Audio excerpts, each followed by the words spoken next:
অনেকে তুর্কিশ কফির নাম শুনেছেন, কিন্তু কিভাবে বানাই এটা আজকে আপনাদেরকে দেখাবো। প্রথমে আমি বিনস নিয়ে নিব তুর্কিশ, যেটা পাউডার 2 চামচ, অনেকে 3 চামচও নেয়, অনেকে 1.5 চামচ নেয়, আমি 2 চামচ নিব।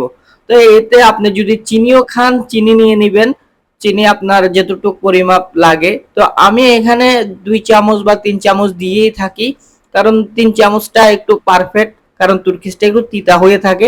এর ভিতরে একটু সামান্য একটু পানি দিয়ে প্রথমে এটা নাড়িয়ে এটা মিক্স করে নিব। মিক্স করার পর ভালো করে মিক্স করবেন, তারপরে বেশি করে পানি দিয়ে দিবেন। খেয়াল রাখবেন পানি যাতে বেশি না হয়, একটু নাড়িয়ে নিবেন। তো তুর্কিশ কফি অনেকে, এটা কিন্তু তুরস্ক থেকে আসছে গতকাল, এর আগেও ছিল, আমি দেখাইনি আপনাদেরকে। তো নাড়ানোর পরে এটা আপনি দিয়ে দিতে হবে কারেন্টের চুলায়, ইলেকট্রনিক চুলায়। তো আপনাদের যা যে চুলা ব্যবহার করেন ওই চুলাতে দিয়ে দিবেন, সমস্যা নেই। তো চুলার উপরে দিয়ে কিন্তু নাড়াতে হবে, পর্যায়ক্রমে নাড়াতে হবে। আর এই চুলাটার একটা বিশেষ গুণ হলো, দেখুন চারিদিকে আপনি মাঝখানেও ধরলে কোনো হিট আপনার গায়ে বা শরীরে লাগবে না, হাতেও লাগবে না। দেখুন 81-তে চলতেছে কারেন্টের চুলাটা। তো পর্যায়ক্রমে আপনি নাড়াতে থাকবেন, যত নাড়াবেন ততই এটার একটা সুন্দর একটা কালার চলে আসবে। আপনারা ইতিমধ্যে দেখতেছেন ধীরে ধীরে কালার চলে আসতেছে। তো কালারটা আসার সাথে সাথে আমি একটা কাপ নিয়ে নিলাম এই কাপে রাখার জন্য, আর এই কাপটা হলো আমাদের নিজস্ব কোম্পানির গ্রাফ কফির।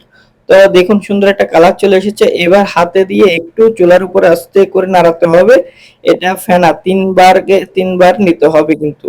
প্রথমে এই একবার আমি নিলাম, এরকম ভাবে 3 বার নিলেই আপনি শেষ হয়ে যাবে। দেখেন মাশাআল্লাহ কত সুন্দর একটা কালার আছে। এই 2 বার দেখছেন, যাতে উপরে উঠে না যায়। আর এই কফিটা বানানোর সময় খেয়াল রাখতে হবে, আর সাথে এটার সাথেই থাকতে হবে, না হয় এটা সবগুলো পড়ে যাবে। দেখুন কত সুন্দর করে আমি 3 বার নিয়ে ফেলেছি। আর কালারটা দেখুন লাগতেছে এখানে দুধ দিয়ে দুধ চায়ের মতো, কিন্তু এটা স্বাদ এবং ঘ্রাণ যে সুন্দর একটা ফ্লেভার চলে আসে।